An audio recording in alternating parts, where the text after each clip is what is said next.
Okay. Sound வருது தானே பிள்ளைகள் உங்களுக்கு? Yes sir. ஓகே.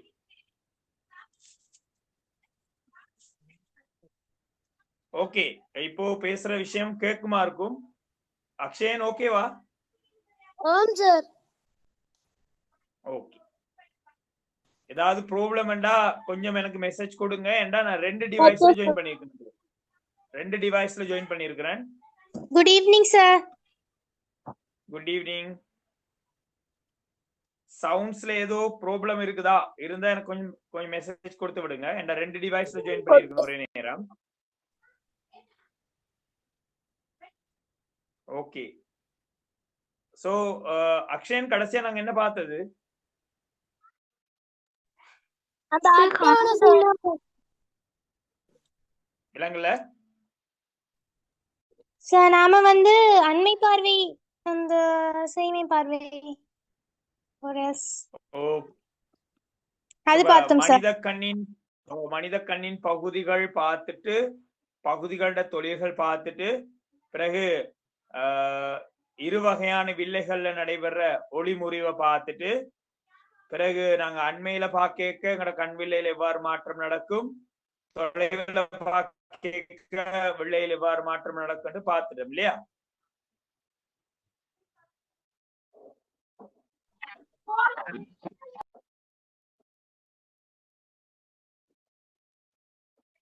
ஓமா விளங்குதா?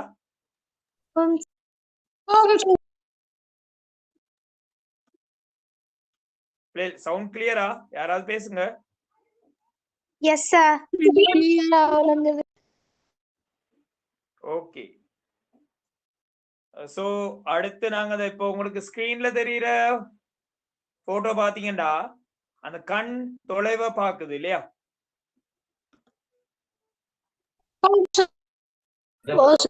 ஓகே. ஓகே, இப்பொழுது கண் அண்மையில ஏதாவது புத்தகத்தை வாசிக்கிற மாதிரி ஒரு சந்தர்ப்பம்.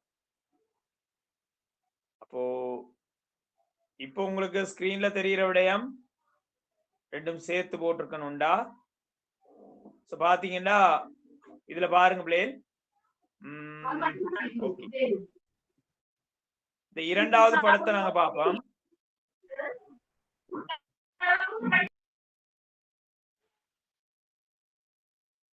ஓகே, அதாவது பாத்தீங்கன்னா இந்த கண் தொலைவை பார்க்குது. மைக்ரோஃபோனுக்குள்ளுவோமா? யார் மைக்கோன்ல இருக்கிறா? மைக் ஆஃப்ல வைங்க பிளேல்.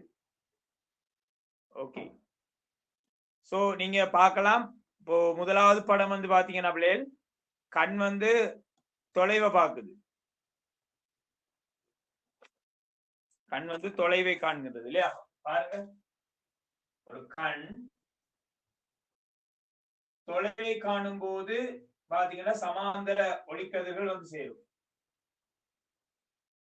சேரக்கூடிய இடம் எங்களோட மஞ்சள் இடமாக இருக்கும். இந்த கண்ணால தொலைவை பார்க்க முடியுது. அதே கண்ணால பாருங்க அண்மையிலிருந்து வரக்கூடிய ஒளிக்கதிர்கள் எங்கட கண் கோலத்திற்கு வெளியில போகுது. இந்த கண்ணால அண்மையில் பார்க்கக்கூடிய பொருள் தெளிவாக தென்படுமா?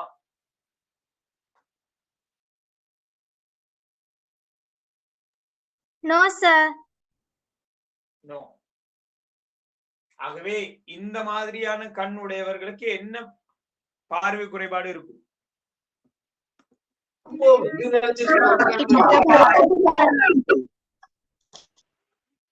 விலங்குல கிட்டத்து பார்வை. ஓகே, கிட்டத்து பார்வையா? அண்மை பார்வை குறைபாடு.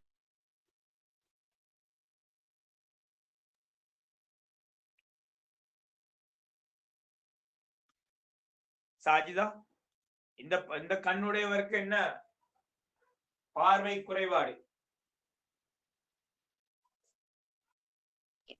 அண்மை பார்வை. அண்மை பார்வையா? அதான் இப்ப எங்களை எக்ஸாம்பிள் இப்படிதான் கேள்வி வரும். இந்த போட்டோ தந்துட்டு இந்த பார்வை இது என்ன பார்வை குறைபாடுன்னு கேட்பாங்க. அதாவது இந்த கண்ணுடையவருக்கு அண்மையில் உள்ள விடயம் தெளிவா தெரியல, கிட்ட இருக்கிற பொருட்களை தெளிவா பார்க்க முடியல. அவ இந்த கண் எதை தெளிவா பார்க்கும்? தொலைவை. ஆக இதை நாங்க சொல்லுவோம் சேய்மை பார்வை.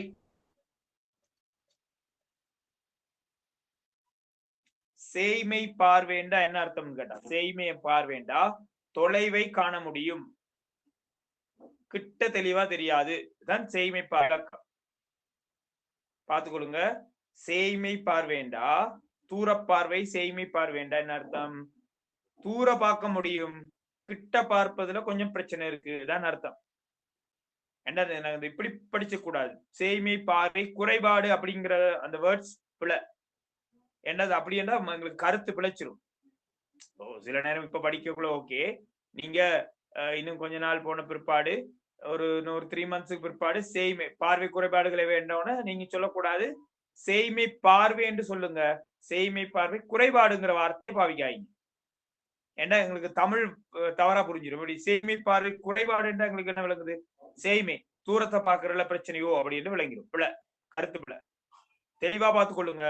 சேய்மை பார்வை என்றால் சேய்மையை பார்க்கலாம், கிட்ட பார்க்கிறதுல பிரச்சனை இருக்குன்ற அர்த்தம். அப்ப இந்த கண் கிட்ட பார்க்கிறதுல பிரச்சனையை கொண்டு இருக்கு. ஆகவே இந்த கண்ணால தொலைவை பார்க்கலாம். ஆக இதை நாங்க தொலைப்பார்வை, தூரை பார்வை, சேய்மை பார்வை என்று சொல்லுவோம். ஓகேவா ஹபீனா? Okay sir. ஓகே. அப்ப இதுக்கான நிவர்த்தி நாங்க என்ன செய்யறோம்னு கேட்டா, படிச்சது தெரியல கடந்த கிளாஸ். இவரோட மூக்கு கண்ணாடியில நாங்க குவிவு விளைய பாவிச்சோம்டா, மூக்கு கண்ணாடியில குவிவு விளைய பாவிச்சோம்டா வார ஒளிக்கதிர்கள் கொஞ்சம் குவிந்து சரியாக மஞ்சள் இடத்துல போய் சேரும். அப்போ தூர பார்வை அல்லது சேய்மை பார்வைக்கு நிவர்த்தி என்ன? குவிவு வில்லை. சரியா? ஞாபகத்தில் வச்சுக்கொள்ளணும். கபினா இதுவரையா பார்த்தது? அடுத்ததும் பார்த்துட்டோமா? அடுத்ததும் பார்த்துட்டோம் சார். ஓகே. கிட்ட பார்வையும் பார்த்துட்டோம் இல்லையா? ஓம் சார். பாருங்க, இதை நீங்க பாக்குறீங்க. ஒரு கண்ணால இதை பார்த்துட்டு போயிடும், ஒரு கண்ணால கிட்ட இருந்து வார ஒளிக்கதிர்கள் சரியா மஞ்சள் இடத்துக்கு போகுது. அப்ப இந்த கண் கிட்டத்துல பார்த்துட்டு இருக்கு, புத்தகத்தை பார்த்துட்டு இருக்கு. இந்த கண்ணுடையவர் வந்து ஒரு புக் ரீட் பண்றாரு, கிளியரா பார்க்கும். இதே கண்ணால தொலைவை காணும் போது சரியாக ஒளிக்கதிர்கள் எங்க மஞ்சள் இடத்துக்கு போகாமல் முன்னாடி குவிகின்றது. ஆக அப்ப அவருக்கு தொலைவில் உள்ளது தெளிவாக தென்படாது. அப்ப தொலைவில் உள்ளது தெளிவாக தென்படாதுண்டா கிட்ட உள்ளது தெளிவாக தெரியும். ஆக இதை நாங்க சொல்லுவோம் அண்மை பார்வை அல்லது கிட்ட பார்வை என்று சொல்லுவோம். இதுக்கு தீர்வு பாத்தீங்கன்னா தெரியும், குழிவு வில்லை பாவிப்போம். மூக்கு கண்ணாடி குழிவு வில்லை. இதை நினைவு வச்சுக்கொள்ள ஒரு சின்ன ஒரு டோக் ஒன்று இருக்கு, அடிக்கடி பயன்படுத்துவாங்க பாடசாலை ஆசிரியர்கள் பாவிப்பாங்க. ஒரு வார்த்தை உண்டு, அதாவது யாருக்கா தெரியுமா? இந்த எந்த பார்வைக்கு என்ன வில்லைங்கிறத கொஞ்சம் ஞாபகம் வச்சு கொள்றதுக்கு ஒரு சின்ன என்ன சொல்றது, ஒரு கருத்தியல் ஒன்று, ஒரு சின்ன கூற்று ஒன்று சொல்லுவாங்க. குயிக்கா கேட்டா ஞாபகம் வச்சு கஷ்டம் தான் இல்லையா? அண்மை பார்வைக்கு குழிவு விளையும், தூர பார்வைக்கு குவிவு விளையும் ஞாபகம் வச்சிருக்கணும். அப்ப அதுக்கு ஒரு சின்ன ஒரு வார்த்தை ஒன்று சொல்லி தருவாங்க. யாருக்கா தெரியுமா? இங்க சாஜிதா கேக்குதா பேசுறது? Yes sir. ஓகே. என்னன்னு தெரியுமா? ஒரு வார்த்தை சொல்லுவாங்க, கிட்டப்பா குழியில் விழுந்தார். பேரை பார்த்துக்கோங்க, கிட்டப்பா. கிட்டப்பா அந்த கிட்டப்பா ஒருத்தர் இருக்காராம், அவருடைய பேர் கிட்டப்பாவாம். கிட்டப்பா ஒருத்தருடைய பேர் வந்து கிட்டப்பா. அந்த பாருங்க.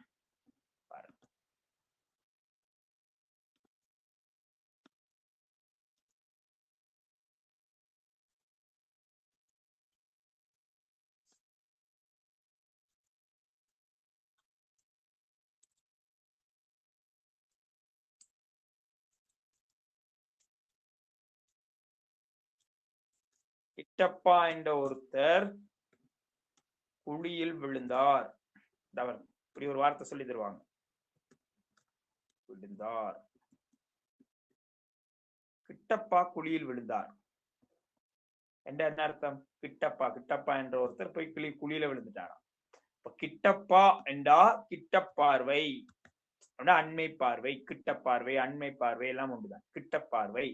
கிட்டப்பார்வைக்கு எந்த வில்லை பாவிக்கலாம்? குழி. குழி என்றா குழிவு வில்லை. குழி என்றா குழிவு வில்லை பாவிக்கலாம்.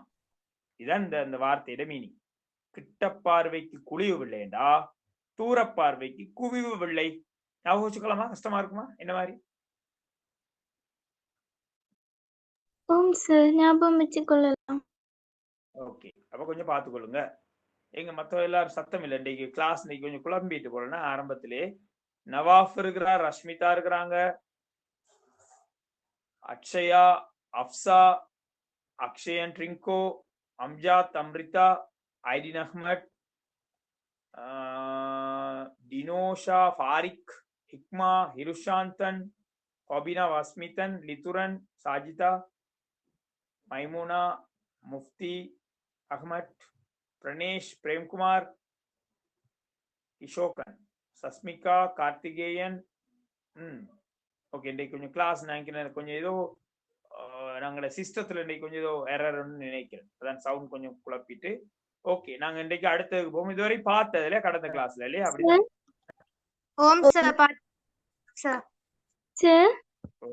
S yes ஹாபினா.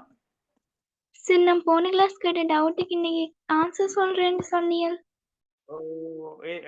கொஞ்சம் ஹாபினா டவுட் ஞாபகப்படுத்துங்க பாபு. அந்த சொன்னேன் சார், வெளிவன் படம் சின்னனா இருக்கிறதுக்கான காரணம்.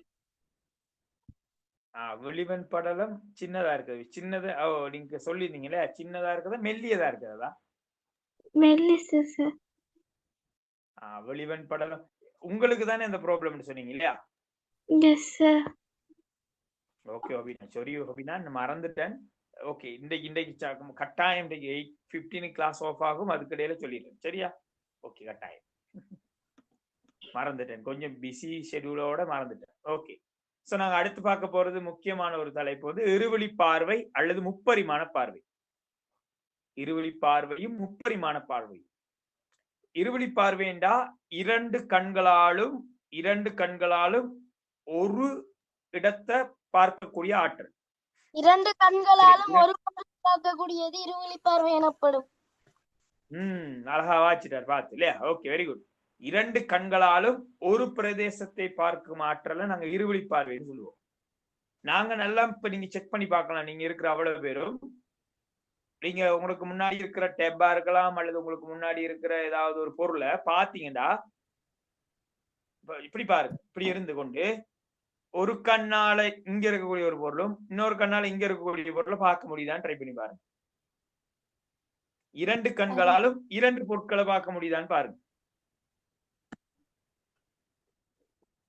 இரண்டு கண்களாலும் இருவேறுபட்ட பொருட்களை பார்க்க முடியுதா? உதாரணத்துக்கு இப்படி இருந்து கொண்டு, உதாரணத்துக்கு என் கையில இப்படி ஒரு மார்க்கர் ரெண்டு மார்க்கர் இருக்குது, பிளாக்கும் ப்ளூ. ஓகே, இங்க ஒரு மார்க்கு இங்க ஒரு மார்க் இப்படி வச்சுக்கொண்டு இரண்டு கண்ணாலும் இரண்டு மார்க்கரை பார்க்க முடியுமா? இப்பதான் சார் ஜாயின் ஆவினே. என்ன சார் படிச்சு கொடுக்குறீங்க? யார் இப்போ? பரா. பரா, நாங்க கடந்த கிளாஸ்ல பார்த்ததுதான் பரா ஸ்டார்ட் பண்ணோம். என்னடா இன்னைக்கு கடும் சிக்கலாயிட்டு எங்க சிஸ்டத்துல ஏதோ வேற பரா. இப்போ கடும் கஷ்டத்து மத்தியில ரெண்டு டிவைஸ வச்சு பேலன்ஸ் பண்ணிட்டு இருக்கிறேன் பரா. சரியா? Okay sir. சோ பாப்போம். இரண்டு கண்களால நாங்களுக்கு இரண்டு பிரதேசங்களை பார்க்கிறதுக்கான வாய்ப்புகள் மிக குறைவு எங்களால. சோ நாங்க எங்க பார்த்தாண்டு உங்க பார்த்தாலும் ரெண்டு கண்ணாலையும் ஒன்றை பார்ப்போம், இங்கிட்டுக்கு பார்த்தாலும் இரண்டு கண்ணாலையும் ஒரு பொருளை பார்ப்போம். அப்ப இரண்டு கண்களாலும் ஒரு பிரதேசத்தை பார்க்கக்கூடிய ஆற்றலை தான் நாங்க சொல்றது இருவழி பார்வை. அப்போ அநேகமா எல்லா பெரும்பாலான ஜீவராசிகள் இரண்டு கண்ணாலும் ஒரு பிரதேசத்தை பார்க்கக்கூடிய வாய்ப்பு தான் அதிகம். இரண்டு கண்களால இரண்டு பிரதேசங்களை பார்க்கக்கூடிய வாய்ப்பு மனிதனுக்கு குறைவு. இப்ப நாங்க ஒரு கண்ணை அடைச்சு மூடிக்கொண்டு பார்த்தோம்டா இப்ப தூரத்துல உள்ள பொருளோட அளவு எவ்வளவு பெருசு, என்ன சைஸ் அப்படிங்கறது எங்களால கொஞ்சம் கணிக்க கஷ்டம். உதாரணத்துக்கு தொலைவில் ஒரு மனிதன் போய்கொண்டிருக்காருடா, அவர் யார், எப்படியானவர், அவரோட உயரம் எப்படிங்கிறத சரியாக கணிக்கிறது எங்களுக்கு கொஞ்சம் கஷ்டமா இருக்கு ஒரு கண்ணால பார்த்து. அப்ப 2 கண்களாலும் பார்க்கும்போதுதான் அந்த அளவு திட்டங்கள்லாம் தெளிவா இருக்கும். அதான் முப்பரிமாண பார்வை என்று சொல்றது. அப்ப 2 கண்களாலும் ஒரு பிரதேசத்தை பார்க்கக்கூடிய ஆற்றல் இருவழி பார்வை. சோ இந்த இருவழி பார்வையோட ரேஞ்ச் யாருக்கு அதிகம்னு கேட்டா,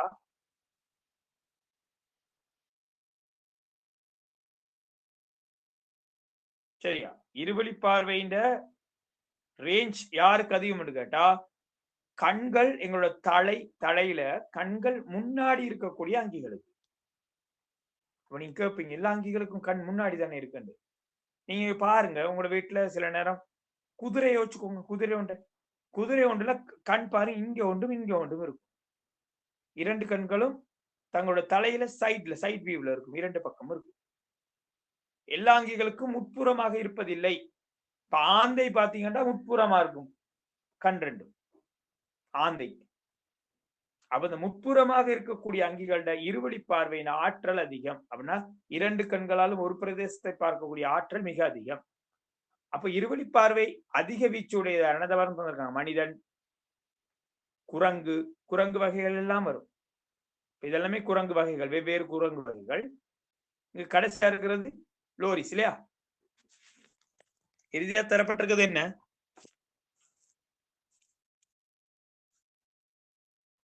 இறுதியா தரப்பட்டிருக்கக்கூடிய அங்கி அந்த பேர் என்ன? லோரிஸ் என்று சொல்லுவோம் இல்லையா? தேவாங்க. கேக்குதா? லோரிஸ் தேவாங்கு. அப்ப பெரும்பாலும் குரங்குகள், மந்திகள், சரியா, வேறு பாத்தீங்கன்னா சிம்பன்சிகள், கொரில்லாக்கள், எல்லாத்துக்குமே இருவழி பார்வையின் ரேஞ்ச் அதிகம். அதான் தரப்பட்டிருக்கு. பாருங்க, இந்த அடுத்த போட்டோத்துல இருந்திருக்காங்க பாருங்க. மனிதனால 2 கண்களாலும் ஒரு பிரதேசத்தை பார்க்கக்கூடிய ஆற்றல் பாருங்க, கிட்டத்தட்ட 140 பாகை. கையை எப்படி விரிச்சிங்கடா 2 கண்ணாலும் அந்த பார்க்கக்கூடிய அந்த இடத்தின் அளவு மிக பெருசா இருக்கும். இதே இந்த சிங்கம், குதிரை, நாய் போன்ற பிராணிகள் சைட்ல இருக்குமே கண்கள், அந்த அங்கிகளுக்கு ஒரு பிரதேசத்தை பார்க்கக்கூடிய அந்த ரேஞ்ச் குறைவு, அந்த வீச்சு குறைவா இருக்கும். அதான் முக்கியம். 2 கண்ணையும் ஒரு இடத்துக்கு போக்கஸ் பண்றது கஷ்டமா இருக்கும்.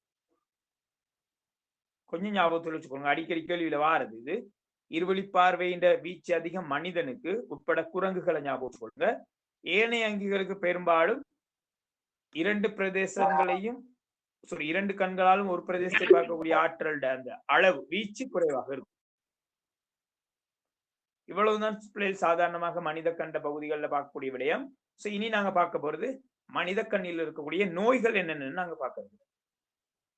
பிரதானமாக 3 வகையான நோய்கள் சம்பந்தமா அங்கு பேசப்படுது. ஒன்று கட்காசம், குளுக்கோமா, இன்னொன்று கண்ணில் வரக்கூடிய தொற்று. 3 நோய்கள் இங்க வருது. 2 தந்திருக்காங்க பாடப்புத்தகத்துல. பின்னாடி இருக்கு நோய் கட்காசம், குளுக்கோமா, இன்னொன்று கண் தொற்று, கண்ணுல இன்ஃபெக்ட் ஆகுது, நுண்ணங்கிகள், வைரஸ், பாக்டீரியா, வைரஸ் போன்ற நுண்ணங்கிகளால் ஏற்படக்கூடிய பாதகமான நிலை. கட்காசம், குளுக்கோமா பத்தி நாங்க பார்க்கணும். இன்றைக்கு உண்மையில இந்த கட்காசம் பத்தி அதிகமா நாங்க தெரிஞ்சு கொள்ளணும். ஏன்னா இந்த கட்காசம் என்பது பிள்ளைகள் நோமலா இருக்கும். எங்களுக்கு சொல்லுவாங்கன்னா வீடுகளை சொல்லுவாங்க பாருங்க, கிரகண காலத்துல, சூரிய கிரகணம், சந்திர கிரகண காலத்துல போய் கிரகணத்தை பார்க்காதீங்க அப்படிலாம் சொல்லுவாங்க வீடுகள்ல. அப்போ பார்த்தா கண் கெட்டு போகும், கண் குருடாய் போயிரும்னு சொல்லுவாங்க பெரியவங்க. வீட்டுல இருக்க பெரியவங்க எங்களுக்கு அட்வைஸ் பண்ணுவாங்க. உண்மையில சூரியனிலிருந்து வரக்கூடிய நச்சுக்கதிர்கள், சரியா, சூரியனிலிருந்து வரக்கூடிய நச்சுக்கதிர்களால என்ன நடக்கும்னு கேட்டா, எங்கட கண் வில்ல பாதிக்கப்படும். நாங்க பார்த்துட்டு இருக்கோமே, கண்ணில் இருக்கக்கூடிய குவிவு வெள்ளை பாதிக்கப்படும் சூரியனிலிருந்து வரக்கூடிய நச்சுக்கதிர்களால. சூரியனிலிருந்து அப்படி என்ன நச்சுக்கதிர்கள் வருது பிள்ளை? புற ஊதா கதிர்கள் அல்லது புற ஊதா கதிர்கள் சொல்லுவாங்க. கலி ஊதா கதிர்கள் அல்லது புற ஊதா கதிர்கள் சொல்லப்படுது. சார் அது வந்து அந்த பூமியை வந்தடையறதுக்கு முதவே அந்த பூமியில வந்து வளிமண்டலத்துல படலங்கள் இருக்கும் தானே சார், அதால வந்து வடிகட்டப்படும் தானே. ஓசோன் படையால. ஓம் சார், பேரு மறந்துட்டேன். ஓசோன் படையால வடிகட்டப்படும் தானேன்னு கேக்குறீங்க. எஸ், நீங்க சொல்றது உண்மைதான். ஆனால் என்ன பிரச்சனைடா எங்கட சாஜிதா, மனிதனானவன் ஓசோன் படைய பாரிய அளவுல பாதிக்கக்கூடிய செயற்பாடுகளை எல்லாம் முன்னெடுத்திருக்கிறான். கேள்விப்பட்டிருக்கோமா நாங்க? ஓம் சார், நிறைய இடத்துல கேள்விப்பட்டிருக்கேன் சார். வளிமண்டலத்துல, எங்கட வளிமண்டலத்துல படைகள் இருக்கு இல்லையா, மாறன் படை இடை வெப்ப மேன்மண்டலம் என்று மண்டலங்கள் இருக்கு. மாறன் மண்டலம், படை மண்டலம், இடைமண்டலம், வெப்ப மண்டலம், மேன்மண்டலம் என்று மண்டலங்கள் இருக்கு. சோ இந்த மண்டலங்கள்ல என்ன பிரச்சனைன்னு கேட்டா, இந்த இரண்டாவது படை மண்டலத்துல வந்து ஓசோன் படை இருக்கு. இந்த ஓசோன் படை நீங்க சொல்ற மாதிரி கட்டாயம் சூரியனிலிருந்து வரக்கூடிய நச்சு கதிர்களான புற ஊதா கதிர் அல்லது களி ஊதா கதிர்கள் பேர் சொல்லுவாங்க. யூவி கதிர்கள் ஞாபகம் வச்சுக்கோங்க. யூவி கதிர்கள், யூவி அல்ட்ரா வயலட், களி ஊதா கதிர்கள் அல்லது புற ஊதா கதிர்கள், அதுகளை தடுத்து பூமியை பாதுகாக்கும். ஆனால் அந்த உண்மையில அந்த சூரியன் வார அந்த நச்சு கழிவுதா கதிர்கள் பூமிக்கு வந்தா என்ன நடக்கும்டா, கண் நோய், புற்றுநோய், இன்னும் பல்வேறு பிரச்சனைகள் இருக்கு. நிற்படன, அதாவது எதிர்ப்பு சக்தி குறைகிறது, சில விகாரம் என்று இருக்கு. நாங்க படிப்போம், 10ல போய் படிக்கலாம். விகாரம் எல்லாம் ஏற்படும். அப்போ சூரியன்ல இருந்து வார அந்த கழிவுதா கதிர்கள் 2 வகை இருக்கு. இந்த அளவு டீட்டெயிலா தேவையில்லை, நீங்க சாஜிதா கேட்டதால நான் சொல்றேன். சூரியன்ல இருந்து பூமிக்கு வரக்கூடிய கழிவுதா கதிர்கள்லையும் வகைப்பாடு இருக்கு. கொஞ்சம் நல்ல கதிர்கள் ஓரளவு வரைக்க எங்களுக்கு நன்மை. என்ன நன்மை?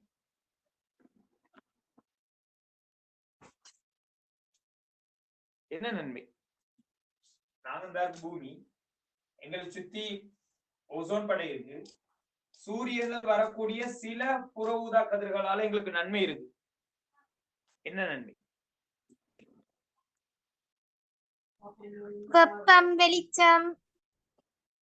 அப்படியா?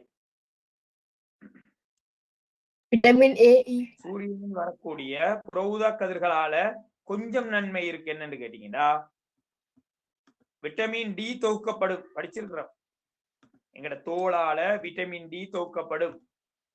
அப்ப சூரியன்ல இருந்து வரக்கூடிய நச்சு கிடையாது, நச்சு இல்லாத சில புற ஊதா கதிர்களால எங்களுக்கு நன்மை இருக்கு. விட்டமின் டி தொகுக்கப்படும். அந்த புற ஊதா கதிர்கள்ல நச்சு மிக்க அதே மாதிரி அதிகமான புற ஊதா கதிர்களால தான் நாங்க பாதிக்கப்பட போறோம் இந்த கண் நோய்களுக்கு.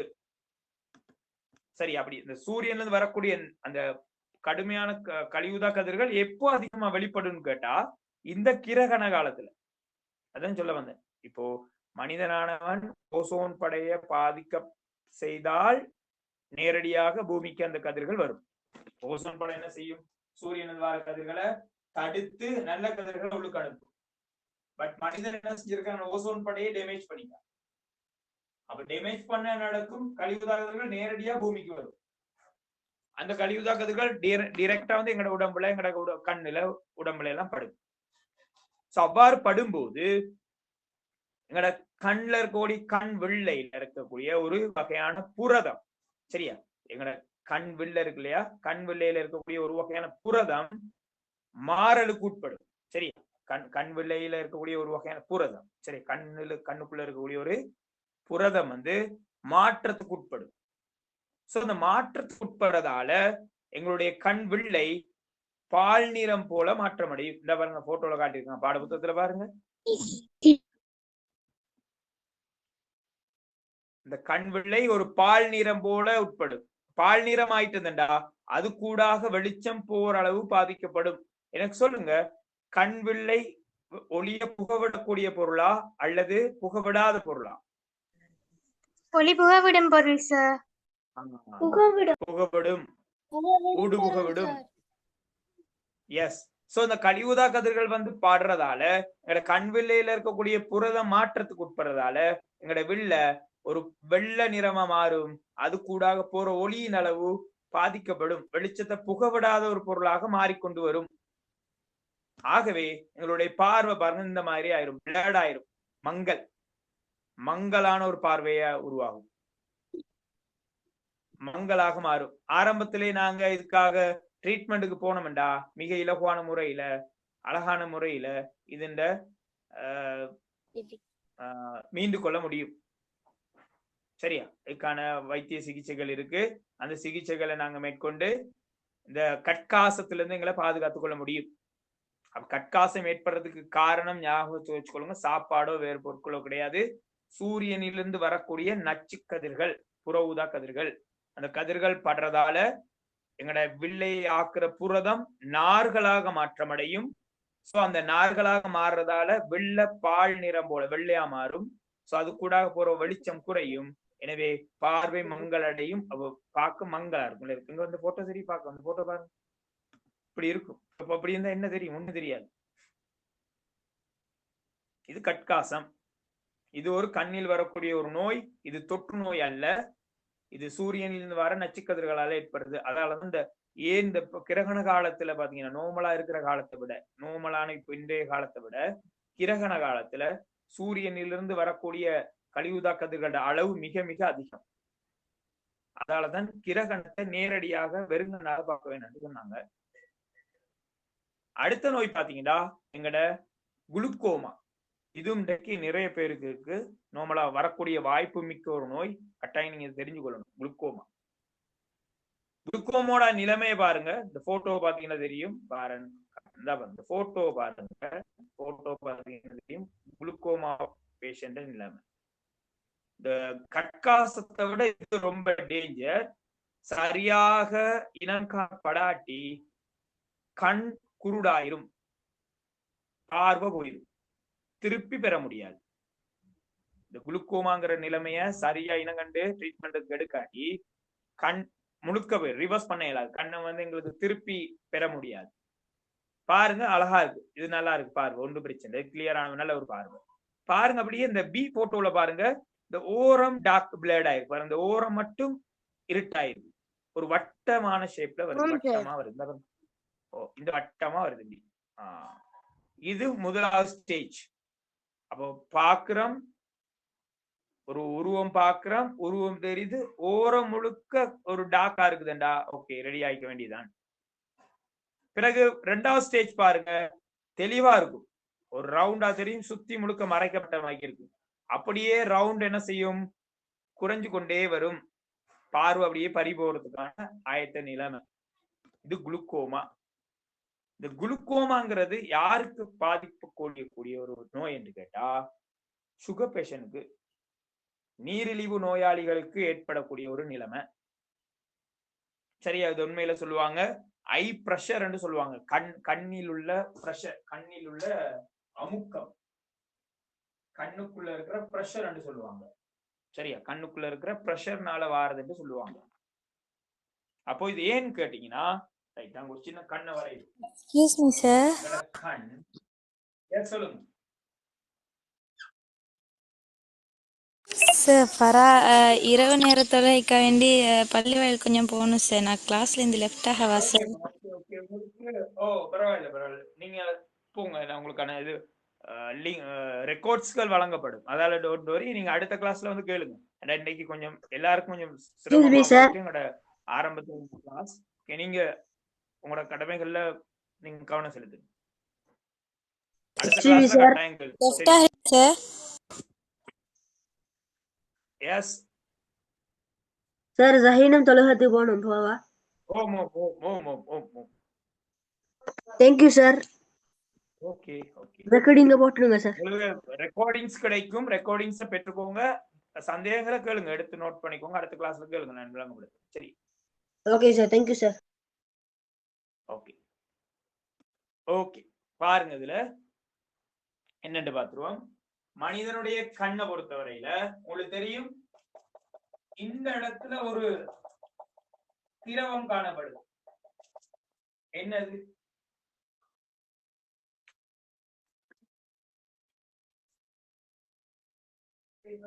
சார் கண்ணாடியோட நீரோ? யாருக்கு தெரியும்? கண்ணாடியோட நீர் ரவியா? கவனம். நீர்மையோட நீரா? நீர்மய உடநீர். நீர்மய உடநீர் இந்த இடத்துல இருக்கிறது நீர்மய உடநீர்.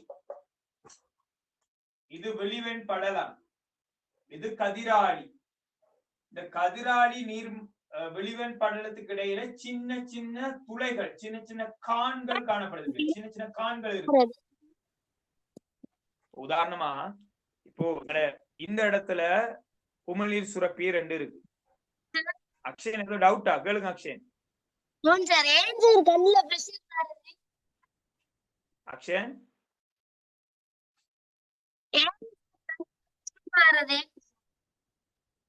கண்ணுல பிரஷர் ஆகுதுன்னு கேக்குறீங்களா?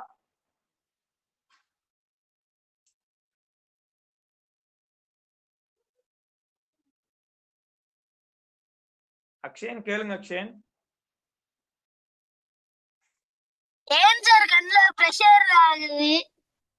ஓகே, அதான் சொல்றேன் அக்ஷயன். அதுக்குதான் வாரேன். இந்த இடத்துல 2 உமிழ்நீர் சுரப்பிகள் இருக்கு. இந்த இடத்துல சுரந்து உமிழ்நீர்கள் எங்க வருது? வாய்க்கு வருது. அப்போ இங்க இருந்து வாய்க்கு ஒரு கான்கள் இருக்கணும், கால்வாய்கள் இருக்கணும் எடுத்துட்டு வர. அந்த மாதிரி எங்கட இந்த கண்ணில இந்த இடங்கள்ல சின்ன கால்வாய்கள் இருக்கு. எதுக்குன்னு கேட்டா இந்த நீர்மய உடநீரை அவ்வப்போது வெளியேற்றுவதற்கு.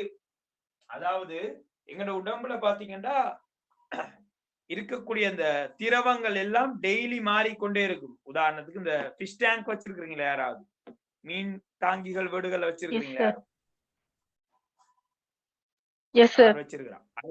வச்சிருக்கிறார். ஐடின் எப்படி அதுல நீர் மாத்தணுமா? தண்ணியை மாத்தணும். எப்படி 2 டேஸா 3 டேஸா? சார் எங்கள்கிட்ட வந்து மோட்டர் இருக்கு சார், அதால பிரச்சனை இல்லை. ஆனா மோட்டர் இல்லாட்டி 2-3 டேஸ் மாத்தணும். அதேதான் நம்மட நிலைமை. எங்கட நிலைமை அதேதான். எங்கட நிலைமையும் எங்கட உடம்புல எங்கெங்க எல்லாம் திரவம் இருக்கும் படிப்போம். கிரேட் 11ல படிப்போம். உதாரணத்துக்கு இப்ப பாக்குறோம், கண்ணில் திரவம் இருக்கு. அந்த திரவம் மாறிக்கொண்டே இருக்கணும், புதுப்பிக்கப்படணும். அப்போ இருக்க பழைய திரவம் வெளியேறினாதான் புதிய திரவம் வந்து இந்த இடத்த கிளீன் பண்ணும், ஃபில் பண்ணும். என்ன நடக்கும் இந்த என்னன்னு கேட்டா, இந்த குறிப்பா இந்த எங்கட நீரிழிவு நோயாளிகள், அந்த மாதிரியான ஆட்களுக்கு, நீரிழிவு நோயாளிகள், அதே மாதிரி ஹை பிரஷர், உயர் குருதி அமுக்கம் உள்ள ஆட்களுக்கு இந்த கால்வாய்கள் சில நேரங்கள்ல மூடுபட்டதுண்டா இந்த நீர்மய உடநீர் வந்தது இந்த இடத்தை விட்டு போக முடியாம தடுமாறும். சரியா? திரும்ப சொல்றேங்க. நீங்க இந்த இடத்துல இருக்கக்கூடிய நீர்மய உடநீர் இந்த கால்வாயினூடாக வெளியேறும். புதிய நீர்மய உடநீர் இந்த இடத்த வந்து ஃபில் பண்ணி வைக்கும். இந்த குறிப்பா இந்த உயர் குருதி அமுக்கம், நீரிழிவு நோயாளிகள் இந்த கால்வாய்கள் க்ளோஸ் ஆன பிற்பாடு இந்த நீர்மய உடநீர் வழிந்து ஓடுறது தடைபடும். எனவே இந்த இடத்துல இருக்கிற நீர்மய உடநீர் அளவு கூடுனதுண்டா ஒரு இடத்துல திரவம் அதிகரிச்சா அந்த இடத்துல ஒரு அமுக்கம் அதிகரிக்கும், பிரஷர் கூடும். இந்த பிரஷர் கூடுறதால கண் பாதிக்கப்படும், கண்ணுக்குள்ள அமுக்கம் அதிகரிக்கும், பார்வை நரம்புகள் சிதையும். கண்ணில் இருக்கக்கூடிய நரம்புகள் எல்லாம் சிதையும். சிதைஞ்சு கொண்டே போக போக போக பாருங்க, இந்த போட்டோல பாக்குறோம் இல்லையா, ஆரம்பத்துல ஓரளவு பிரச்சனை கேட்க இந்த மாதிரியான பார்வையும், பிறகு கொஞ்சம் பார்வை குறைஞ்சி ஒரு கட்டத்துல பார்வை முழுக்க பறி போயிடும். பிறகு இதனை திருப்பி பெற முடியாது, இதுக்கான ட்ரீட்மெண்ட்டை செய்து கொள்ள முடியாது. ஆரம்பத்திலே நாங்க பிரச்சனை, அதாவது அதிகமான உயர்குருதி அமுக்கம் உள்ளவர்கள், நீரிழிவு நோயாளிகள் பார்வை தொடர்பாக அவதானத்துடன் இருக்கணும். அவ்வாறு பார்வை ரீதியில சின்ன சின்ன சின்ன வேறுபாடுகள் இருந்தா உடனடியாக வைத்தியரை சந்திக்கிறதான் சிறப்பு. சோ வைத்தியரை சந்திக்கும் போது இப்பெல்லாம் நிறைய ட்ரீட்மெண்ட் வந்துட்டு, லேசர் ட்ரீட்மெண்ட், இப்போ வந்துட்டு இன்ஜெக்ஷன் ட்ரீட்மெண்ட் எல்லாம் வந்துட்டு, சோ மிக இலகுவான முறையில அவங்க என்ன நடந்திருக்கும், இந்த கால்வாய் அடப்பட்டிருக்கும், கால்வாயை கிளீன் பண்ணி விடணும். இப்ப கால்வாயை கிளீன் பண்ணி விட்டா இந்த நீர்மய வழிந்து ஓடிடும். சோ இங்க இருக்கிற பிரஷர் குறைஞ்சிடும். அவ கண் நோமல் ஆயிரும். ஸோ இதுக்கான ட்ரீட்மெண்ட் இப்போ பல்வேறு பிரதேச ரீதியான வைத்தியசாலைகள்ல முன்னெடுக்கப்படுது. ஸோ ஏன்டா இன்னைக்கு இலங்கையை பொறுத்தவரையில பெரும்பாலானவர்கள் நீரிழிவு நோயாளிகள், பெரும்பாலானவர்கள் உயர்குருதி அமுக்க நோயாளிகள். எனவே அவர்களுக்கு இந்த குளுக்கோமா நிலைமை வருவதற்கான வாய்ப்புகள் மிக அதிகம்.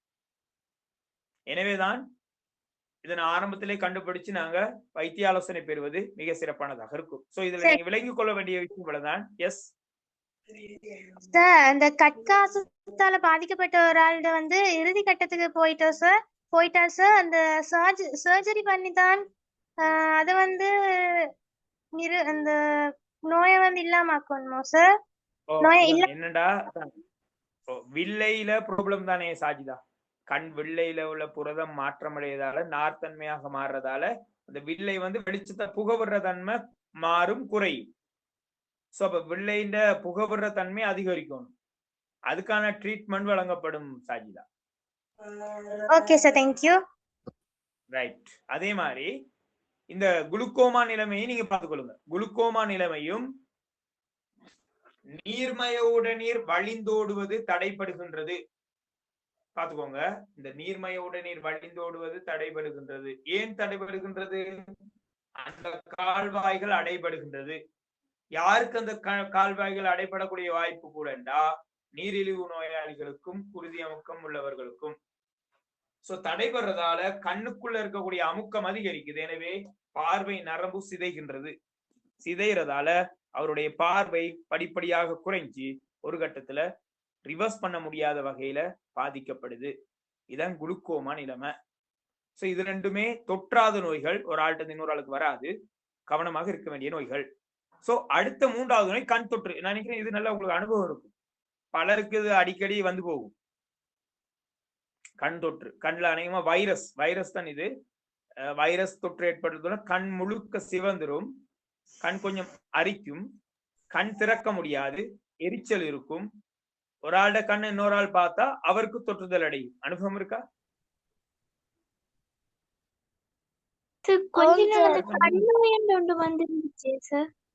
அனுபவம் இருக்கு சார். ஆனா எனக்கு இல்ல, எங்களோட ஃப்ரெண்ட்ஸ்க்கு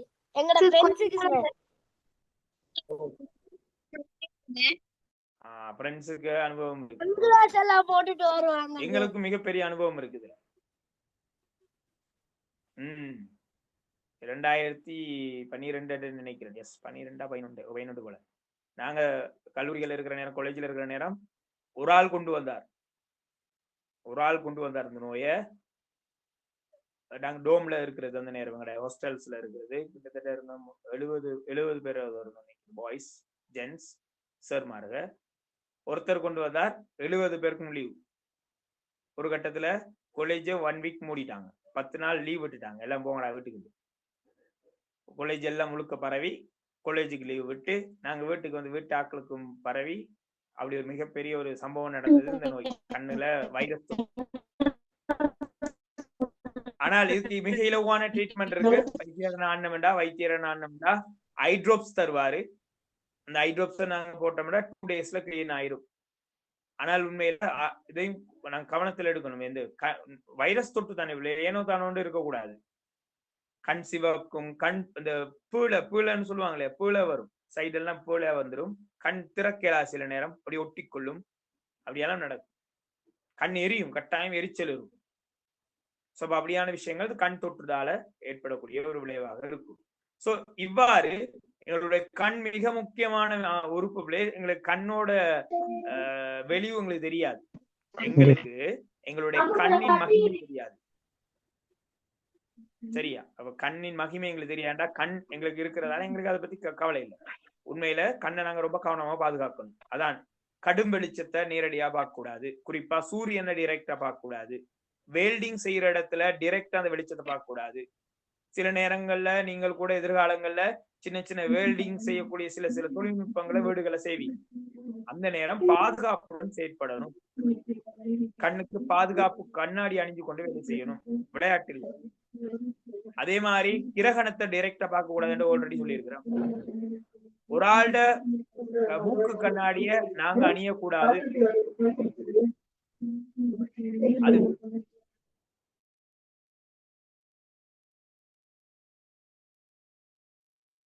ஓகே, எங்களுடைய மூக்கு கண்ணாடிய இன்னொரு ஆளுக்கு அணியறதுக்கு கொடுக்க கூடாது. சில நேரம் இருக்குல்ல, ஸ்பெக்ஸ் வந்துட்டு போட்டு பாக்குறது. ஸ்பெக்ஸ் நாங்க ஆல்ரெடி பார்த்திருக்கோம். இந்த மூக்கு கண்ணாடி வந்து அவரோட வில்ல வச்சிருப்பாங்க, எவ்வளவு கண் பிரச்சனை இருக்கு, எவ்வளவு தூரம் இருக்கலாம் அளந்துதான் செய்திருப்பாங்க. சோ அதை நாங்க அணிஞ்ச மாட்டோம். எங்கட கண்ணுக்கு அது கொஞ்சம் பாதகமானதாக இருக்கும். கட்டாயம் கண்ணுல நாங்க ஏதாவது மருந்து பொருட்களை பாவிக்கிறதுண்டா வைத்தியரின் ஆலோசனை இல்லாமல் பாவிக்க கூடாது. அதே மாதிரி அநேகமாக இப்போ இருக்கக்கூடிய சிச்சுவேஷன்ல அநேகமா ஆரம்பத்துல சொல்லுவாங்க டிவி அதிகமா பார்க்க கூடாது. இப்ப யாரும் டிவி பாக்குறது இல்லை. நீங்க எல்லாம் டிவி பார்க்க மாட்டீங்க. கம்ப்யூட்டர் பாவி கேட்க, கணினி நாங்க அதிகமா பாவி கேட்க ஒரு தூரம் மெயின்டைன் பண்ணணும். அதே மாதிரி ஒரு சின்ன ஓய்வு கொடுக்கணும். அந்த வளர்ந்த நாடுகள் எல்லாம் சொல்லுவாங்க, இப்ப ஜப்பான்லாம் ஒரு பகல் நேரம் ஒரு அரை மணித்தியாலம் நித்திரையெல்லாம் வச்சிருக்கிறாங்க அவங்களுடைய சிஸ்டமேட்டிக்ல. அதுக்கு 2 காரணம் இருக்கு. ஒன்று பகல் நேரம், அந்த பகல் நேரம் சாப்பாட்டுக்கு பிற்பாடு கட்டாயம் எல்லாருக்கும் நித்திரை வரதால ஒரு அரை மணித்தியாலம் ஓய்வு எடுத்த நேரம் ஃப்ரெஷ்ஷா இருப்போம்னு ஒரு காரணமும். இன்னொன்னு, இந்த கணினியில அதிகமா வேலை செய்யறவங்களுக்கு கணினி திரையை பார்த்து கொண்டே இருக்கிறது கண்ணுக்கு அவ்வளவு நல்லது இல்லை. ஆகையால இந்த கிரீன் பாக்குறது, உங்களோட ஸ்கூல்ல கூட பாருங்க கிரீன் போர்டு இருக்கும். ஆரம்பத்துல பிளாக் போர்டு, ஒயிட் போர்டு வந்து கிரீன் போர்டு இருக்கும் பாருங்க ஸ்கூல். அந்த கிரீன் போர்டு போடப்பட்டது என்ற காரணம் உங்களோட கண்கள் கிரீன் பாக்குறது கண்ணுக்கு நல்ல. பச்சை நிறம் பார்த்தல் வந்து கண்ணுக்கு, அதான் சொல்றது பாருங்க. டூரிஸ்ட் எல்லாம் வந்து இலங்கைக்கு ஏன் படையெடுக்கிறாங்க? இலங்கையில அவ்வளவு பச்சை பசையிலான நாடு, நிறைய காடுகள், மரம் செடி கொடிகள் அதிகமா இருக்கு. சோ இந்த காடுகள் மரம் செடி கொடிகளை பார்க்கிறது, பச்சை நிறம் பார்த்தல் கண்ணுக்கு ரொம்ப ஆரோக்கியமிக்கது. சோ அப்ப அந்த கணினி திரைகள், டிவி திரைகள், குறிப்பா இப்போ ரீசன்ட் வந்து ஸ்கிரீன் என்றா மொபைல், ஸ்மார்ட் போன் ஸ்கிரீனிங் டைமை குறைக்கணும். அப்படின்னா மொபைல் பார்க்கிறது கண்ணுக்கு சரியில்லை. சோ இதெல்லாம் தவிர்த்து கொண்டா எங்களுடைய கண்களை ஆரோக்கியமாக கவனமாக பாதுகாத்துக் கொள்ள முடியும். சோ இவ்வளவுதான் கண் சம்பந்தமான விடயம். ஏதாவது கண் சம்பந்தமாக கேட்கணும்டா கேட்கலாம்.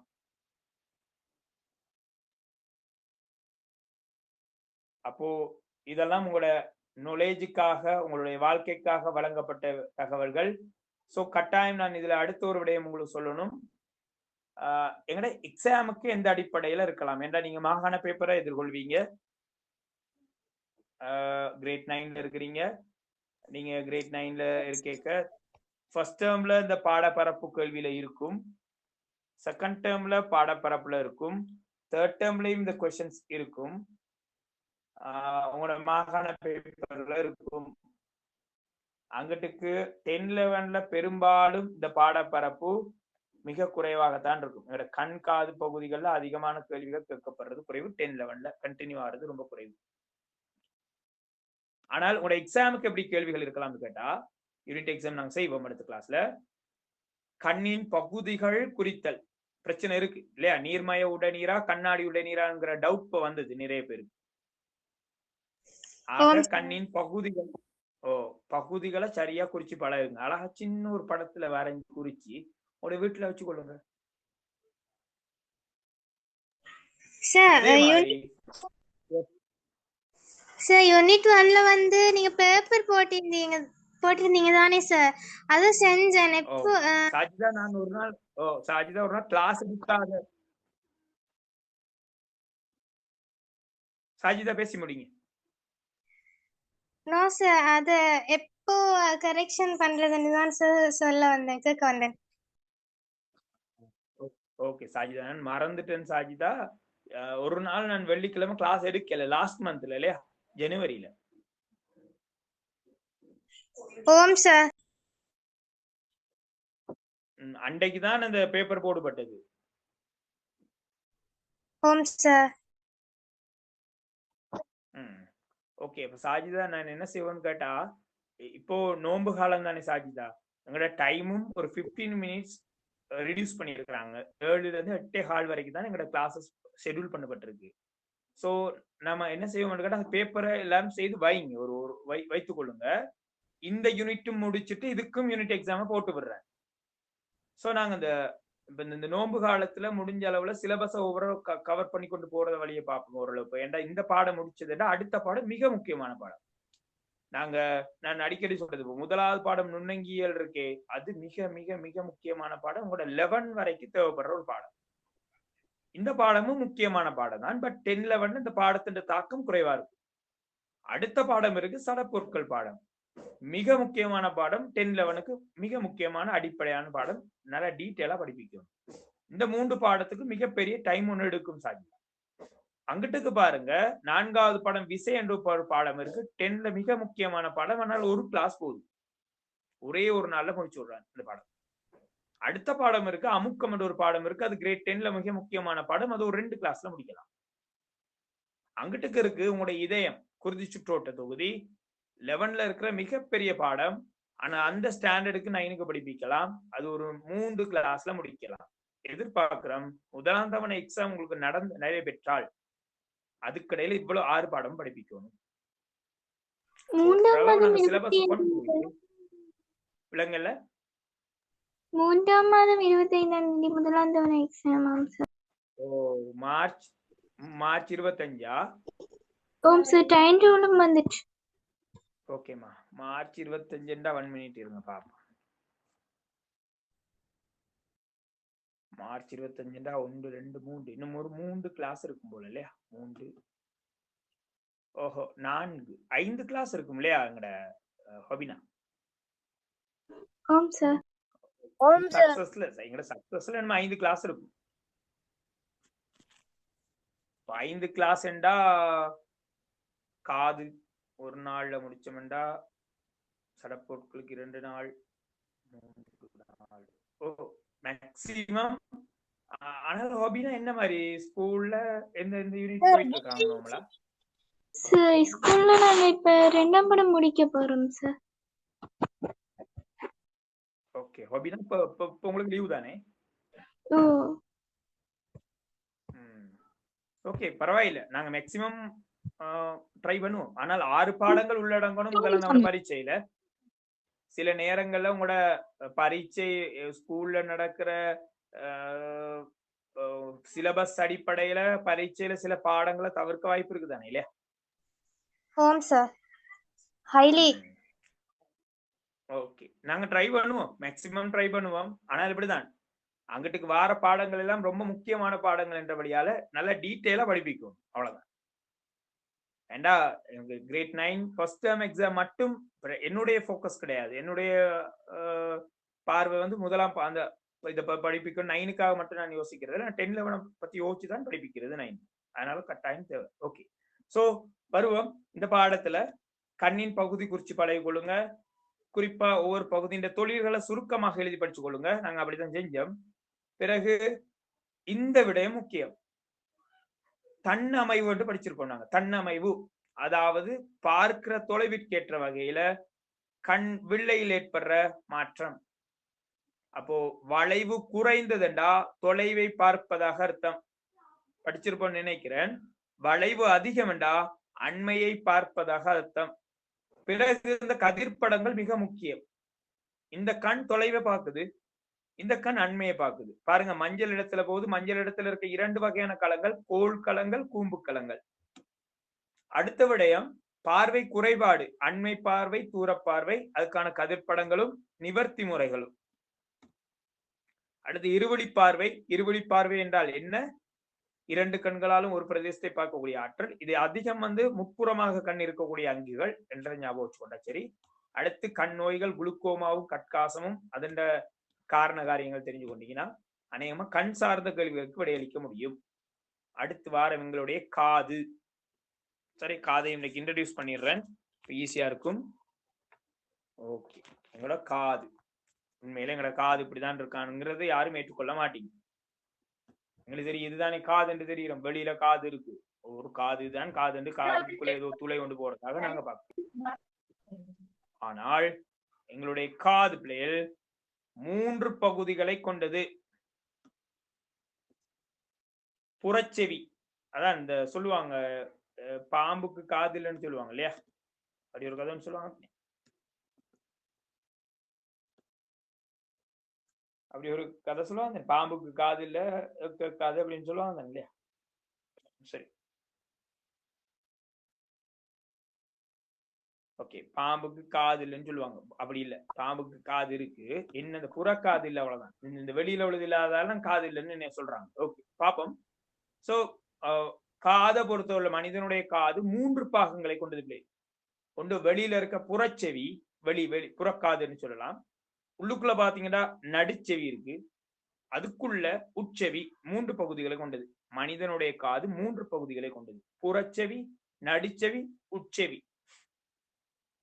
அப்ப புறச்செவியில் அடங்கக்கூடிய பகுதி எது கிடையாது, இது வெளியில. இதுக்கு பேர் வெளிக்காதுன்னு சொல்லலாம். புறக்காது சோனை, பாருங்க, செவிச்சோனை இருந்திருக்காங்க. செவிச்சோனை, செவிச்சோனை, புறச்செவிச்சோனை, புறக்காது சோனை, காது சோனை என்று பல்வேறு பெயர்கள்ல சொல்லலாம். செவிச்சோனை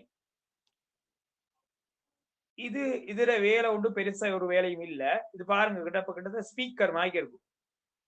ஏன் இப்படி இருக்குது?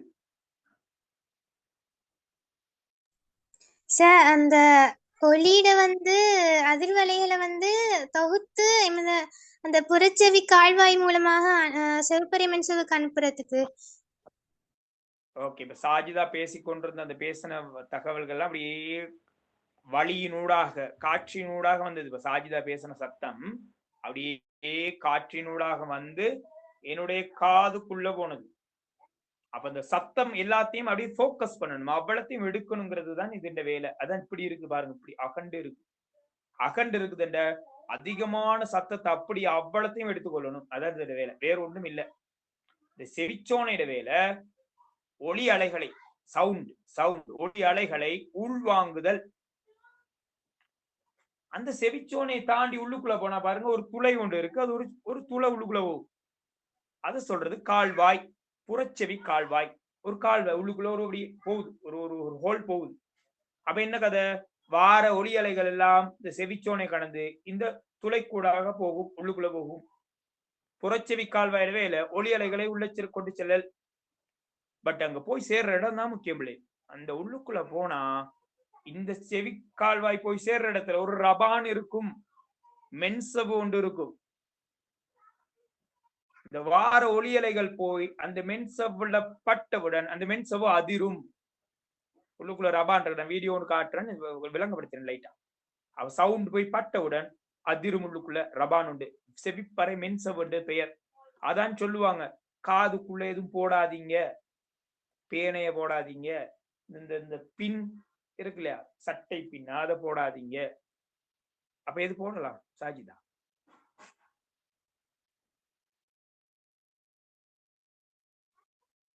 காதுக்குள்ள பேனை போடக்கூடாது, பென்சில் போடக்கூடாது, இந்த சட்டை பின் போடக்கூடாது. அப்ப என்ன போடுறது இப்போ?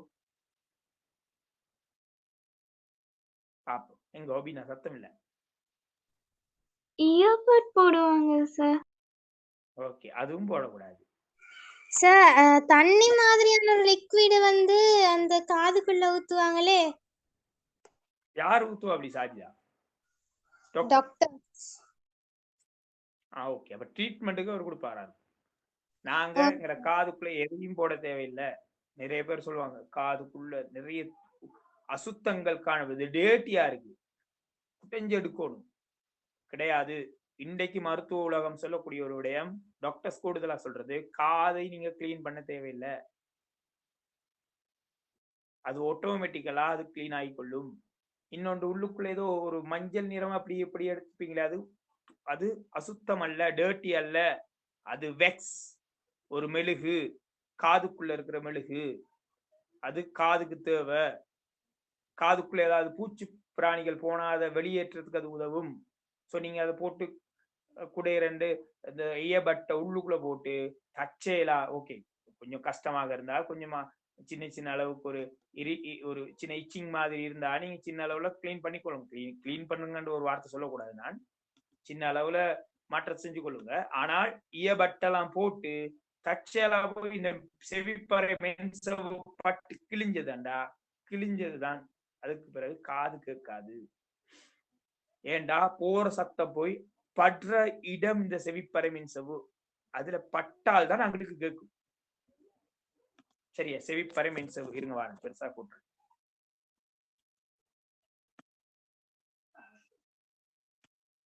இந்த பாருங்க, செவிப்பறை மென்சவு அந்த செவிப்பறை மென்சவ்வுல போய் சத்தம் பட்டவுடன் அதிரும். அது அதிர்ந்தாதான் அதுக்குள்ள சத்தம் போக முடியும். அப்ப அந்த செவிப்பறை மென்சவ்வுல அதிர்வுபட்ட பிற்பாடு அந்த அதிர்வை பெறுவதற்காக 3 எண்புகள் இருக்குங்க பாருங்க. எங்கட காதுக்குள்ள 3 எண்புகள் இருக்கு. எங்கட உடம்புல இருக்கிற எண்புகள்ல மிகச்சிறிய எண்புகள் 3. அந்த 3க்கு பேர் இருக்கு. முதலாவது சம்மட்டி, சம்மட்டி உரு, பட்டை உரு, ஏந்தி உருண்டு 3 எண்புகள் பேர் இருக்கு. பேர் தெரியாட்டி பரவாயில்ல. செவிச்சிற்றென்புகள் ஞாபகம் வச்சுக்கொள்ளுங்க. காதுல இருக்கிற மிகச்சிறிய எண்புகள், எங்களோட உடம்புல இருக்கிறதுல மிகச்சிறிய 3 எண்புகள். ஓ, சத்தம் போய் இந்த மென்சவுல பட்டவுடன் அது அதிர்றதால அடுத்து இந்த 3 எண்புகளும் சேர்ந்து அதிரும். நான் இப்ப வீடியோ காட்டுறேன் பாருங்க, விலங்கு. பிறகு அந்த அதிர்வலைகள் எங்க போகும்டா, இந்த பாருங்க இருக்கு நத்தை சுருள், நத்தை மாதிரி ஒன்று இருக்கு, அதுக்கு பேர் நத்தை சுருள். நத்தை சுருளுக்கு சப்த அதிர்வுகள் போய் சேரும். அங்கு போனா அங்கிருந்துதான் நரம்புகள் இருக்கு, செவி நரம்பு. இந்த நரம்பு போகும் மூளைக்கு சார். மூளைக்கு போகணும். மூளைக்கு போனாதான் தகவல் அங்கு போய் சேரும். இப்ப நாங்க படிச்சு கொண்டிருக்கோமே, உதாரணத்துக்கு நான் வீடியோ ஆஃப் பண்ணிட்டு படிப்பிக்கிறேன்னு வச்சுக்கொள்ளுங்களேன், இப்படி வச்சுக்கொள்ளுங்களேன். ரைட், இப்போ ஒன்றும் தெரியல, நான் நியூஸ் ரீட் பண்ற மாதிரி வாசிச்சு கொண்டு இருக்கிறேன். வாசித்து கொண்டிருக்கிற தகவல் எல்லாம் அவங்களோட காது வழியாக செவிச்சோன, புரட்சி கால்வாய், செவிப்பறை மென்சவ்வு, எண்புகள், எண்புகள் நத்தைச்சூர் வழியாக நரம்பினூடாக மூளைக்கு போகும். கேட்க கேட்க கேட்க மூளையில தகவல் எல்லாம் சேமிப்படையும். இதான் சாதாரணமாக ஒளி அலைகள் பயணிக்கிற பாதை. இதுல குறிப்பா நாங்க பார்த்தோம்டா, காதின்ற பகுதிகள்ல நீங்க பார்த்து கொள்ளலாம். புறச்செவி என்று சொல்லும் போது இந்த செவிச்சோனையும் கால்வாயும் மென்சவும் வரும். நடுச்செவி என்று சொல்லும் போது அந்த எண்புகள் மட்டும் வரும். இப்ப நான் சொன்னதுல உட்செவியில இந்த நத்தை சுருளும் செவி நரம்பும் வரும். சில பகுதிகள் நான் சொல்லல. அந்த பகுதிகள் என்னென்னு சொன்னா அந்த பாருங்க எக்ஸ்ட்ரா இருக்கு, அதுக்கும் கேட்கறதுக்கும் சம்பந்தம் இல்லை, அதான் நான் சொல்லல. உதாரணமாக இந்த பாருங்க தந்திருக்காங்க, இந்த இடத்துல ஒரு அரைவட்ட கால்வாய் என்று ஒரு பகுதி தந்திருக்காங்க. சும்மா ஜஸ்ட் அரைவட்ட கால்வாய் 3 இருக்கும். அரைவட்ட கால்வாய் என்று கால்வாய் இருக்கும். இந்த அரைவட்ட கால்வாய்க்கும் கேட்டலுக்கும் சம்பந்தம் கிடையாது. அதன் வேலை எங்களோட உடல் சமநிலையை பேணுதல். நாங்க நிக்கிறோமா, நடக்கிறோமா, படுத்து இருக்கிறோமா, அமர்ந்து இருக்கிறோமாங்கிற அந்த சமநிலையை வச்சு கொள்றது கொன்னிலை என்று சொல்லுவாங்க. சுகாதாரத்துல படிப்போம் கொன்னிலை. அந்த கொன்னிலையை உணர்த்துறது இந்த வேலை. உச்சமநிலை, கொன்னிலை என்று சொல்லலாம். அதே மாதிரி கீழே பாருங்க ஒரு குழாய் ஒன்று வருது, யூத்தேக்கியாவின் குழாய். அந்த யூத்தேக்கியாவின் குழாய் எங்க வருதுன்னு கேட்டா இங்க இருந்து எங்கட தொண்டைக்கு வருகின்றது. யூத்தேக்கியாவின் குழாய் நடுச்செவிக்கு சொந்தமான குழாய் எங்கட தொண்டைக்கு வருகின்றது. தொண்டையில வந்து திறக்கும். அப்போ ஏன் தொண்டையில வந்து திறக்குதுன்னா, வாய் நாங்க திறந்து மூடுறோம், வாயினூடாக அமுக்கம் நிலைநாட்டப்படும். காதுக்குள்ள அமுக்கம் நிலைநாட்டப்படும். நீங்க ரொம்ப டிராவல் பண்றீங்கன்னு இப்ப தொலை தூரத்துக்கு ஹொபினா ஜப்னால இருந்து வாரீங்கன்னு வைப்போம், ஜப்னா டு கெண்டி வாரீங்கன்னு வச்சுக்கொள்வோம் ஹொபினா. அப்ப நீங்க மிக தொலைதூரம் பஸ்ல வாரீங்க, வந்தீங்கன்னா காது அடைச்சமாக்கி இருக்கும். காது அடைச்சமாக்கி இருக்கும். தொலைதூரம் பஸ்ல காது அடைச்சமாக்கி இருக்கும். வாயை திறந்தீங்கண்டா அந்த அடைப்பு நீங்கிரும். காரணம் அமுக்கம் சீர் செய்யப்படுது. சில நேரம் இன்னொரு அனுபவம் இருக்கும், நான் சொல்றேன் பாருங்க. கடும் சளி பிடிச்சிருந்தா, சரியான சளி, கோல்டு, சரியான சளி பிடிச்சிருந்தா காது அடைச்ச மயக்க இருக்கும் சிலருக்கு. அனுபவம் இருக்காது இல்லையா? என்ன காரணம் கேட்டா, சளி என்ன செய்யும்டா, யூத்தேக்கியாவின் குழாயில ஏறிடும். மேல இதுல ஏறி இதுல போய் பிளாக் ஆயிக்கும். இதுல பிளாக் ஆனதுண்டா காதுக்குள்ள வளிமண்டல அமுக்கத்தை பேணுறதுல ஒரு சின்ன குறைபாடு இருந்தா காது அடைச்சமாக்கி இருக்கும். அப்ப யூத்தேக்கியாவின் குழாய்க்கும் கேட்டலுக்கும் சம்பந்தம் இல்ல, அமுக்கத்தை பேணுதல் தான் இந்த வேலை. பார்த்துக்கொள்ளுங்க. சோ கேட்டல் உபகரணமான காது சம்பந்தமாக நாங்க பேசிட்டு இருக்கோம். சோ ஒளியலைகள் போறது செவிச்சோன, புறச்செவி கால்வாய், உள்ளுக்குள்ள செவிப்பறை மென்சவ்வு, 3 சிற்றென்புகள் இருக்கு. அடுத்து நத்தை சுருள், பிறகு செவி நரம்பினுடன் மூளைக்கு போயிரும் சத்தம். இதான் நேரடி பாதை. இதுல உடல் சமநிலை கொன்னிலைய மெயின்டைன் பண்றது எங்கட அரைவட்ட கால்வாய், காதுக்குள்ள வளிமண்டல அமுக்கத்தை நிலைநாட்டுறது யூத்தேக்கிய குழாய். அது எங்க இருக்கு? எங்கட தொண்டையுடன் தொடர்பு பெற்றிருக்கு. தொண்டை சாதாரண விஷயம்ல, நிறைய குழாய்கள், கீழ்ப்பக்கம் 2 குழாய்கள், மேற்பக்கம் 1 2 3 4 5 குழாய்கள், மொத்தம் 7 துளைகள் திறக்கிற இடம் இந்த தொண்டை. 7 துளைகள் இந்த தொண்டையில திறக்கும். அப்படி ஒரு அற்புதமான இடம் இந்த தொண்டை. ஓகேவா? Okay sir. ஓகே. சோ இன்றைக்கு உண்மையில மிக பாரிய சிக்கல் உண்டு. இன்னமும் நடந்த தெரியல. 7 o'clock கிளாஸ் ஜாயின் பண்ணிக்க ஒரு 10 minutes எங்களுக்கு இன்றைக்கு வேஸ்ட் ஆயிட்டு, உண்மையில அநியாயம். ஏதோ நெட்வொர்க் தெரியல. ஆனால் ஏதோ ஒரு எரர் ஒன்று இருந்திருக்கு. நான் பாக்குறேன், செக் பண்ணி பாக்குறேன் என்ன ப்ராப்ளம். சோ இன்றைக்கு நாங்க படிச்சது மனித கண் ஃபுல்லா முடிச்சிட்டோம். காதுல ஓரளவு போயிருக்கிறோம். அடுத்த கிளாஸ் எனக்கு ஒரு 15 minutes தாங்கங்களே. காது பகுதியை முடிச்சுட்டு நான் அடுத்த சடப்பொருளை ஆரம்பிச்சிருவேன் அடுத்த கிளாஸ் உங்களுக்கு. அப்போ நீங்க எல்லாம் எதிர்பார்க்குறீங்க March 25. அப்ப இன்னும் ஒரு 5-6 கிளாஸுகள் இருக்கு. இந்த 6 கிளாஸுக்குள்ள என்னால முடிஞ்ச அளவுல இன்னும் ஒரு 2 அல்லது 3 யூனிட்டை முடிச்சு தர்றதுக்கு ட்ரை பண்றேன். சோ கவனமா இருங்க. அக்ஷயன் சொல்லுங்க. அக்ஷயன் சார் சடப்பொருள் தான் சார் கொஞ்சம் பெரிய பாடம், மத்ததெல்லாம் சின்னது சார். விஷயம் அதாலதான் அதான் அமுக்கம் ஒரு கிளாஸ், விசை ஒரு கிளாஸ், சடப்பொருள் ஒரு 2-3 கிளாஸ் எடுக்கலாம் மேக்சிமம். ரெண்டாவது முக்கியமான பாடம். ஆகையால நாங்க அடுத்த வார ஒரு 5-6 வகுப்புகள்ல பெரும்பகுதியை பார்த்து முடிக்கிறதுக்கு ட்ரை பண்ணுவோம். சேஃபா இருங்க. நோட்ஸுகள் எடுத்துக்கோங்க. வீடுகள்ல இருந்து படிங்க. உங்களோட விடுமுறையை இனிதாக அமைத்துக் கொள்ளுங்க என்று கேட்டுக்கொண்டு இதோட நாங்க கிளாஸ் ஆஃப் பண்ணுவோம். எல்லாருக்கும் good night. God bless you.